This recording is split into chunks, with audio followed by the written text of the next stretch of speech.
Welcome, everyone. Welcome. Welcome. New Year's Eve. Indeed. New Year's Eve. How exciting. For me, I love New Year's Eve. For you? No. No. I do not like New Year's Eve. I feel like it is enforced happiness, and I don't like that. I don't like that it's like, I feel like there's an anticipation, an expectation. There's, as I said to you recently, it feels like mourning for the year that's gone. So yeah, I find it depressing, if I'm being honest. Wow. Well, I can't say you've probably come across too well, my darling. The Christmas Eve episode, you said how much you don't like Christmas Day. And the New Year's Eve episode, you say how much you like New Year's Eve. So yeah, and I don't mind New Year's Day. Do seem like a bit of a humbug. Well, yeah, I don't mind New Year's Day. I don't like New Year's Eve. And it's just so much drinking, isn't it? It tends to be, but it's up to you, isn't it? Well, last New Year's Eve was great. We flew to Dubai on New Year's Eve, and we landed around 8 p.m. We went straight to our hotel, dropped our bags, and went down to JBR Beach and to watch the fireworks. And that was pretty sensational. That's the first time that I've been really excited on New Year's Eve, and that I felt like I was excited for the year to come, like, because I knew that we had a year of travel ahead of us, and that made me happy. It made me very excited. But generally speaking, New Year is just not a happy time for me. I don't enjoy it. It's either running towards or away from something, or I just don't enjoy it. What are you running from?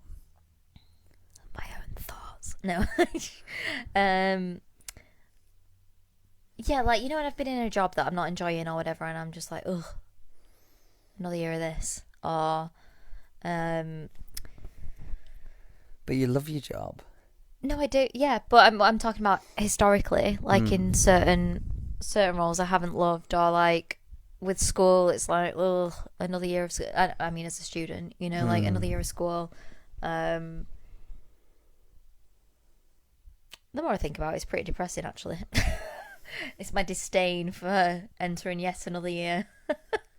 Is it more what's that disdain though? Because I know you've always not been a conformist, so any pressure to do a certain thing on a certain day by other people. Yeah, exactly. I know naturally you'll fight that, but it seems like there's also as well that you find it quite depressing because you think of all the shit things you've not been able to get rid of in that year, and that you've got to deal with them for another year, and something that we all fight. Which is it both? Yeah, I think it's both, and like that.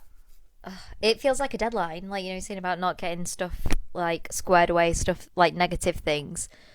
It just feels like it's a deadline for sorting my shit out from the year, and yeah, I hate doing anything that I'm expected to do. Like anything, being told, oh, you've got to do this on this day.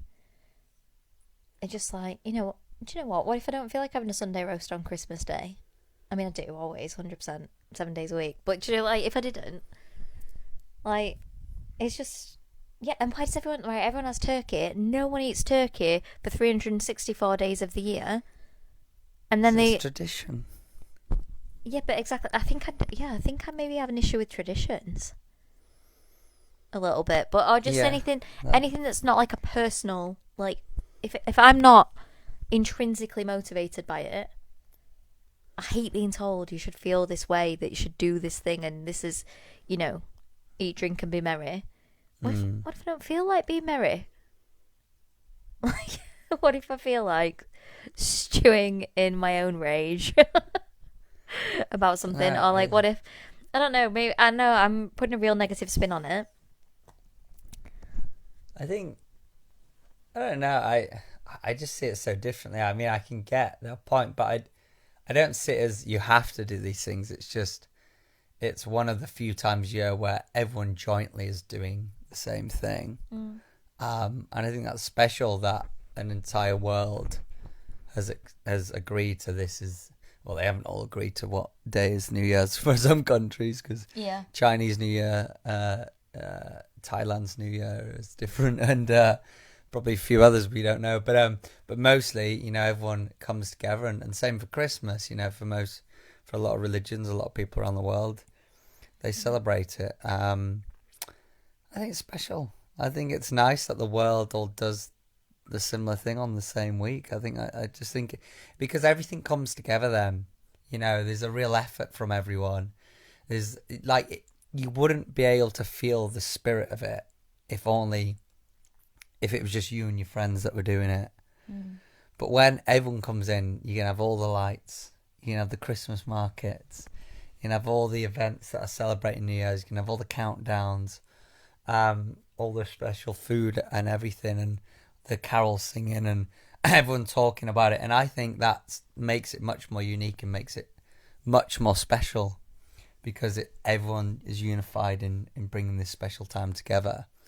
And then I get to spend it with my loved ones, and also it encourages everyone around me to go out for drinks and food, which the older you get, less people want to do less, because they get stuck with, you know, they have kids, they have families, they start living elsewhere and don't want to spend money. And so, I just see so many positives to it.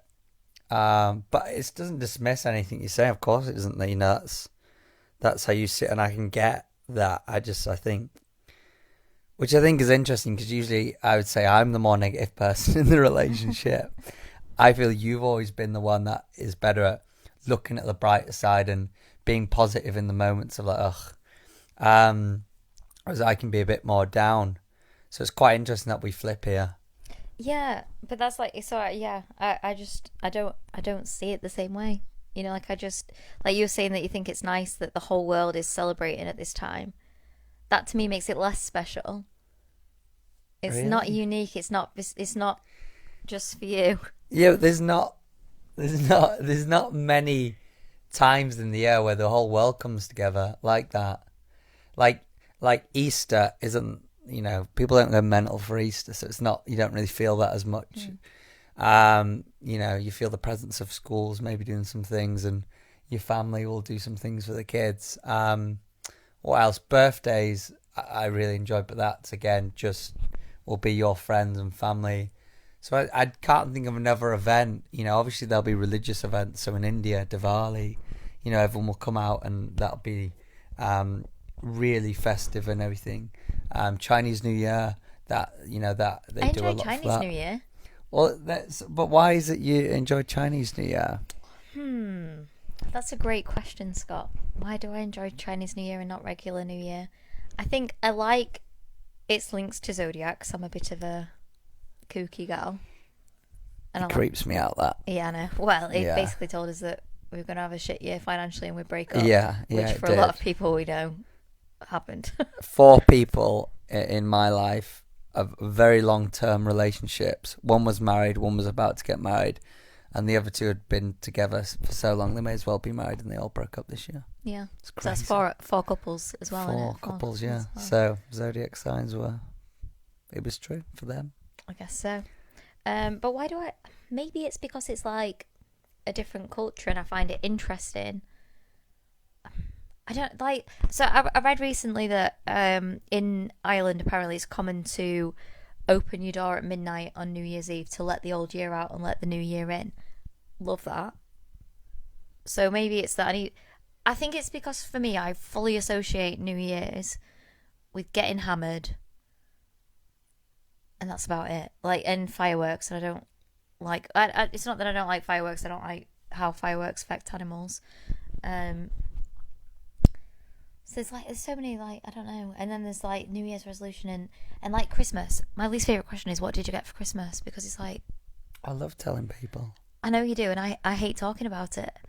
Really? Yeah. It's an uncomfortable question. I think that probably stems from the fact that growing up, my family was probably like better off than a lot of my friends' families. So I felt like a bit of a dick, being like, I've got a laptop. Oh, I've got Harrods pen. Yeah, I got Harrods. Was that on last episode or this one? That was last episode. Yeah. And he got stolen by Ashley Mountain. Ashley Mountain. Coming for you. Who still hadn't built me a house despite studying architecture and me saying to him, you better build me a house. Well, exactly. Hasn't built you a house. Hasn't given the arrows pen. So, listeners out there, find Ashley Mountain and get our pen back. Yes. There you go. I totally forgot what I was on about now. So, yeah, I don't like talking about what I got for Christmas or asking other people. Like, I don't know. It just makes me feel uncomfortable because it feels like it's a consumerist element to the time. And, like, you know, for me, a more appropriate question would be, who did you spend Christmas with? What food did you have, maybe? But yeah, I don't know. Just this whole festive period. And it doesn't help that it's, like, dark and horrible and I get seasonal depression.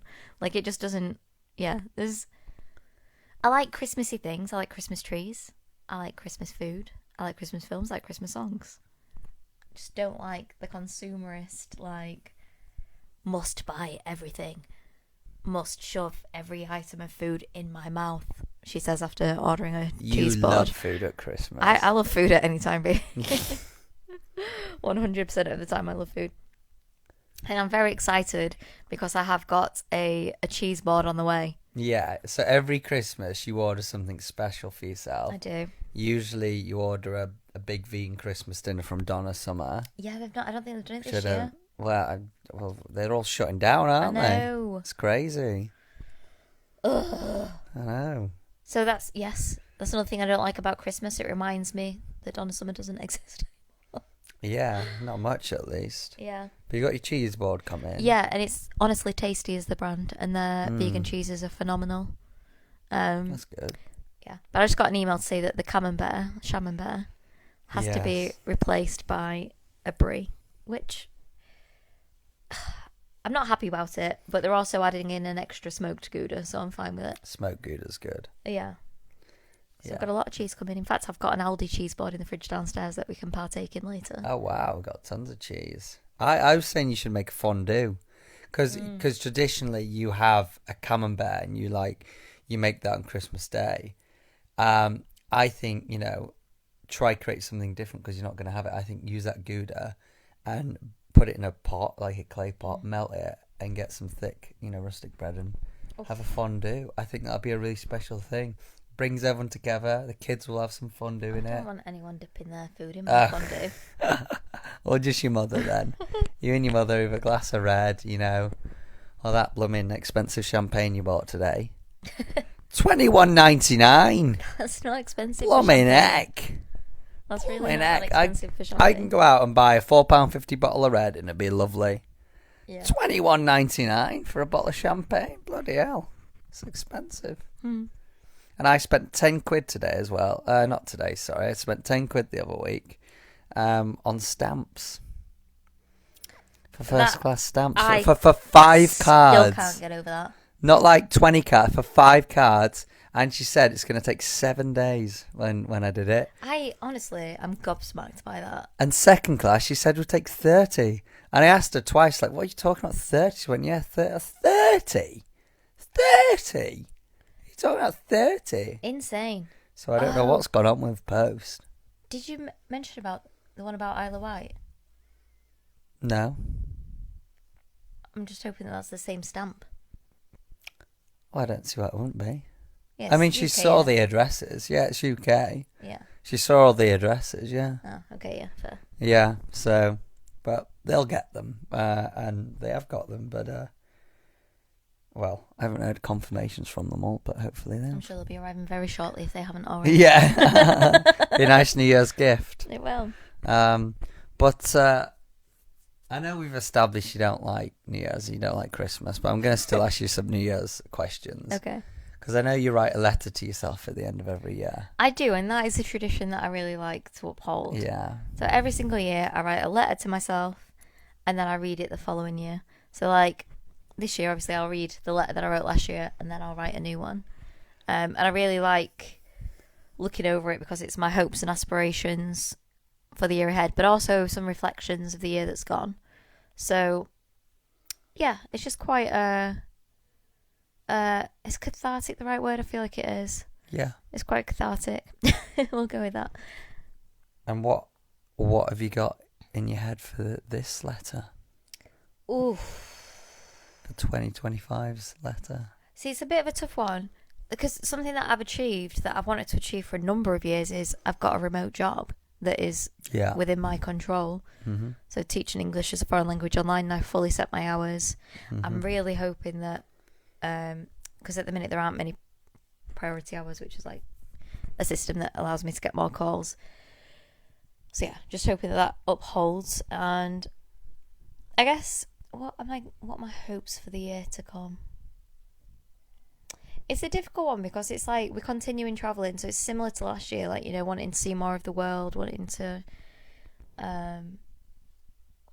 embrace new experiences.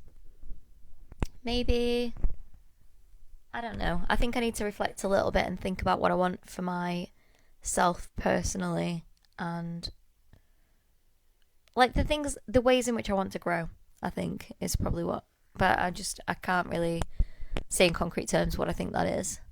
But just, I want to reflect on the ways in which I want to grow as a person.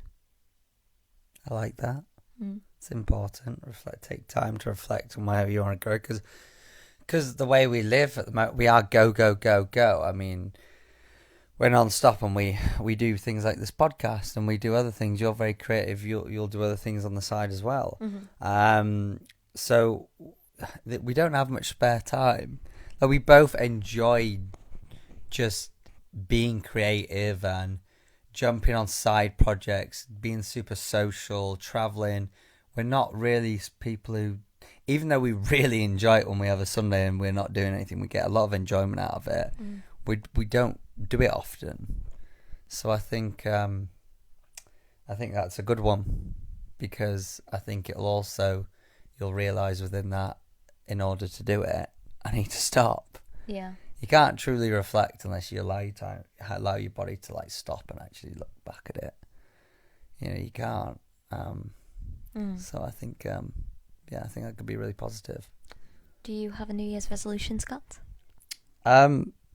Resolution might be the wrong word. Probably a goal. The resolution I feel like is fixing something, right? Yeah, I feel like it's normally like giving something up, isn't it? Or yeah. Oh well, no. I think you can resolve to do something. Maybe. Okay. Well, one of them would be a resolution. The rest would be more of a goal. So the biggest one will have to be, running my 100-mile race. So my aim has always been, from the first years of running, was to run one day a 100-mile race. And my aim was to do it in my 30s. I hit 30 last year, and my goal was to hit a 50-mile race. I achieved that.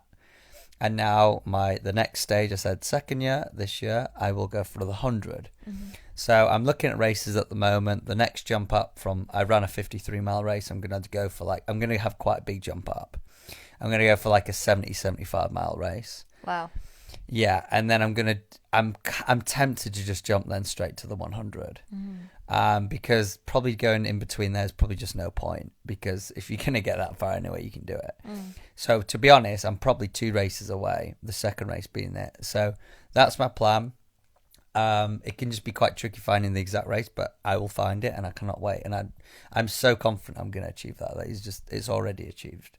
I've been so focused on it, so trained and so glued into it for so long. I know it's going to happen. So that would be the biggest achievement for the year. I think one that I want to keep to my, so I'm doing a very dedicated supply chain course at the moment. Mm-hmm. You are. And it's not a supply chain course, but I have to call it that because it's a prize for Shelby. Yes, there's a course that Scott is doing that I know nothing about. She knows nothing about. But we just call it a supply chain course. A supply chain course. But it's not. Is it? Was I supposed to say that? I don't know. No, it is a supply chain course. Of course it is. But anyway, commit to that, because it's going to take about 4 to 6 years to get really good at it. So I need to stay committed to it. And I can't detail. I was about to say something that would let the gig up, so I can't even say that thing. But anyway, The third one, this one is totally left field, and I don't really want to vocalize it because you'd think this isn't going to be the toughest one, but honestly, for me, this will be the toughest one. I made a pact early in the year last year that I'll make this a goal for next year. I didn't make it earlier. I could have just started it, to be honest, but I was like, no, it's too uncomfortable. But I don't want to vocalize this because I know you're good at this, and I know you'll push me more. So I made a pact to myself that I'll make more of an effort in 2025 to speak to more people, or like more randoms. Oh, I love that. So, I love that so much. Yeah. So to make more of an effort to just speak to people I don't know. Yeah. So that we have a lot of friends. We socialize lots. So I'm not void of that socializing, but I'll be honest, if I'm on public transport, if I'm just moving from A to B, if I'm at an event where I've come with a few friends, I don't really make an effort to speak to other people, or just make like small chat, like in an elevator, or when people around you like are up for a chat. Like I was on a plane recently, and there was this guy next to me who was so ready to chat. He was so ready to chat. And I was like, oh, he seems so nice. Like, no, just watch the TV. And he did say some things, and I just shut him down quite quickly. But anyway, it's to make more of an effort to speak to random people. Love that. Do you want to know what came in my head as you were starting that, saying, oh, something you're really good at that I want to make an effort to do, and I know you're going to push me? So like, I was trying, when you were saying it, I was thinking, oh, what could it be? What could it be? And have I guessed what I thought you were going to say? It wasn't that, by the way. I'm not sure. I thought you were going to say that you're going to start cooking more. Oh, that's why the eyes lit up. Wow. When you're like, something that I know you're really good at, I know you'll encourage me to do, I really want to make more of an effort to... I was like, oh, it's going to start cooking me dinner. No, that... I'll leave that to another year. Yeah. I love cooking for you, you know I do. I do try to cook more. So Shelby does do most of the cooking. I accept that. But every time I try to do something, you tell me not to. No. I control the kitchen, and I'm a control freak over the kitchen. So I do try, but yeah. Sorry, baby. And I'm not void of cooking, but if it's anything more than what the packet says, I kind of need a bit of guidance. Yeah. And that's why, you see, I don't think it's right of me, because then I think, well, I'd sooner just do it rather than teach how to do it. Do you know what I mean? I think by the time I've shown you how to do it, I could have just done it, which isn't the right attitude at all. So yeah, it's the same. Ask Danielle, one of my besties from childhood. We used to bake together, and I'd micromanage everything. She'd be grating chocolate, and I'd tell her she was doing it wrong. I just always been that way, so I do apologise. Yeah, sorry. I'll try to be more inclusive in the kitchen. I would appreciate that, because for two reasons. One, it'll give me more insight on how to, especially being a vegetarian for only a year. I have to learn to cook more. I've already learned with meat, and it's pretty damn easy with meat. You just throw it in the oven, throw it in the pan, and put some potatoes with it, or put some rice with it, or something. It's pretty easy. But with vegetables, you got to be a lot more creative. You'll cook at different times. Cook it in different times, and yeah. So, yeah, I think there's a learning curve I need to go on, and there's lots you have taught me. Oh, good. But I do think that repetition does keep them in then, because probably some things I forget. Yeah. But you showed me how to make a banging guacamole the other day.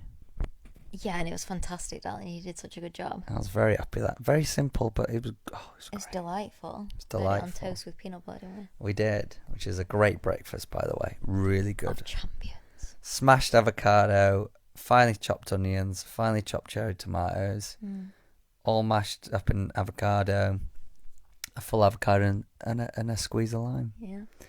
Yes, and then And we do recommend peanut butter on the toast as well. Yes. It's surprisingly a good combination. Yeah. And we've got this seasoning from the Dollar Tree that's the garlic, salt and pepper. Oh, it's unbelievable. It's sensational. So then that on top. So it was great. It's so good. So that's what I thought you were going to say, darling. But I will endeavour to, so I'll make that my goal, to be more inclusive in the kitchen. I appreciate that. And I love your goals. I think they're wonderful. I know that your 100 miler has been, oh God, it's been in your sights forever, hasn't it? And you're making such good progress to it. I'm so proud of you. Like, you are absolutely smashing it. You're not just been like, oh, it's this one day goal. You're actually going for it. You're working towards it daily, like consistently. So you're going to achieve it. I'm excited to see you do it. We're going to get it done. I can't wait to get it done. It's going to be a fantastic moment when I get to when I know in myself I've done it. That's going to be the biggest. I can't wait. And you'll be right there. I will. You'll be right there at the finish line, ready to catch me as I collapse at the end. But with a chili. Yes, a chili, because that is, oh my God, that helped so much last time. Good. You just need food that slides down your throat, and chili, you can just pour it down your throat. It's great, and it's got loads of protein and energy in. Yeah. Maybe we let the listeners know about what our travel plans are for this year. I know we're still, so we tend to book 2 or 3 months ahead, and then it just gives us a bit more flexibility. We always have a good sketch of the year, but things can happen, and next year in particular we have a lot more social events we're committed to. So both my sisters are getting married, one of my friends are getting married, and naturally there's lots of stag do's and hen do's involved in all that. So that's a lot of dates we suddenly have to commit to, and they're quite spread throughout the year, which doesn't make it easy. So we need to be a bit more flexible, don't we? We do. So that'll be an interest. Yeah, I think that next year is going to be less like. So this year we had like 6 months of traveling without going home, whereas this time I think we'll probably have a few more. Nip home for this, nip home for that. Yeah. So yeah, it'll be interesting. We're going to see some places that we've never been to. 100%. And this is why I probably lean more towards the Middle East for the first half of the year, because it's closer. Yeah. So it's going to be easier to nip home. We're going to be kicking it off in Dubai. I've got a marathon I'm running, I think, on the 11th. So very soon. We're going to probably be in Dubai for a couple of weeks. Then go to Oman, we're thinking, for a month. And then Saudi Arabia. We're not deciding on the amount of time, but Saudi Arabia, Jordan, Saudi Arabia for sure, but Jordan and Egypt, we're going to keep an eye on, the conflict areas. Because whilst there isn't conflict in those countries specifically, they are in very they are next to conflict and bordering conflicting zones. And I know Egypt has recently been involved in some ways, I think, politically within the whole conflict around there, which might rope them in and start driving some violence there. So we're going to be super on it with checking the latest news and being careful, because it only has to they only have to come out with one statement, and then once they come out of that statement, if our country then goes, okay, they're now going to be too dangerous for tourists, stop all flights, suddenly we could be a bit stuck. I'm pretty sure they do get tourists out. I don't think it's as simple as you just get stuck. It might take a couple of weeks, but I think I have heard of stories where people have got stuck in countries, but we don't want to be in anything resembling a situation in which that might be a possibility. We don't want to. Yeah, agreed. We don't want to be in that situation. So keep an eye on it. But we do hope to go to Jordan naturally for Petra and all the other beauty we've heard about it. Egypt, you got the pyramids and then many other sites as well. So there's some desirable elements of it. Do you want to speak on the second half of the year? Well, I would, but my brain doesn't really say. I think that the second half of the year is like China. Asia as a whole. Yeah. So not just like East Asia. Yeah. So Asia is so big and got so many cool countries in. So last year we spent all of Asia, but we just have to go back in because there's so much. So the top ones I really feel we're focusing on is China, and doing that for at least a month. Vietnam, Yeah, for sure. I think would have to be one we'd do. And then I think the rest are a toss up. Like it could be Laos, Taiwan, I want to go to Philippines would be ace. Yeah, Philippines. I've heard time and time again how good the Philippines are. But Nepal. So like in terms of like festivals that November. I approve of, Yes. there's a dog festival where they celebrate doggos, and that I'm on board with that and would celebrate it every year. I celebrate it every day of my life. You do. Yeah, we're gonna do that in November. So we'll end up in Nepal for then. And that's, yeah, I forget what country Nepal's next to. It's with the Eskimos. What's that country called? Oh no, North Pole. No, they look like Eskimos. It starts with an M, but Mongolia. Mongolia. There we go. Right. Mongolia. Yeah. Ah, okay. A lot of them do live. Obviously, not a lot of them, but a lot of the more, I don't know, indigenous. I don't know. Yeah. But indigenous, they're like Eskimos. They live in igloos and. No way. Yeah. I didn't know that about Mongolia. That's cool. Yeah, it's great. It's really cold.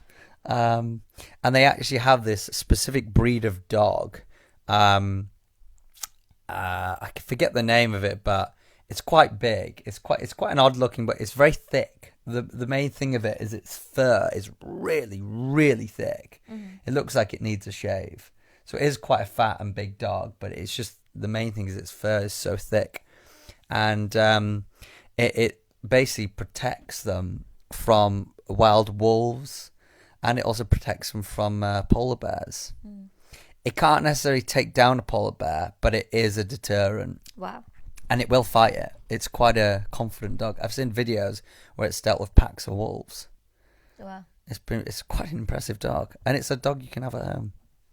It's not as Samoyed, is it? No, it's not. No. Oh. Well, that answered that.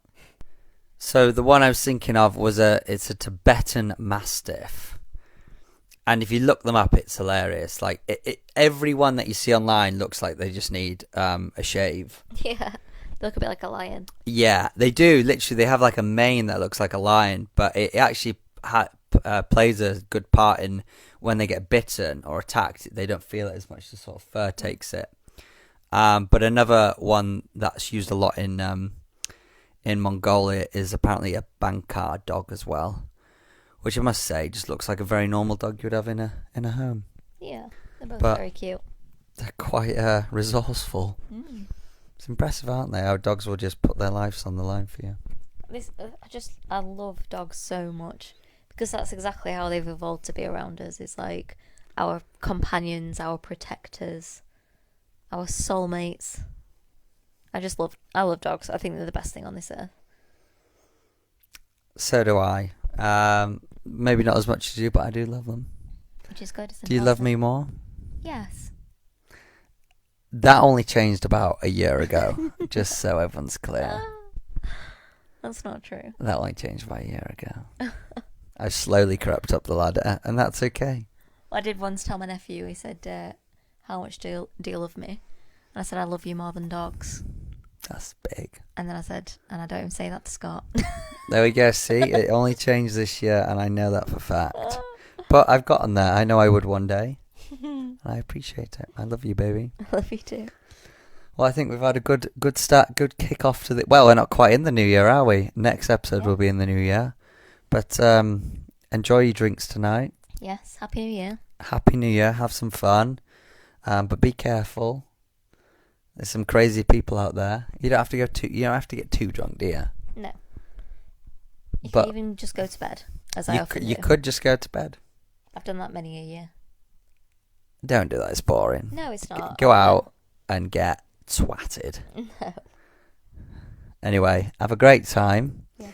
We thank you for taking a break from your day to get balls deep with us. Until next time, remember, stay ballsy. Dive deep. But don't forget your snorkel. Balls deep.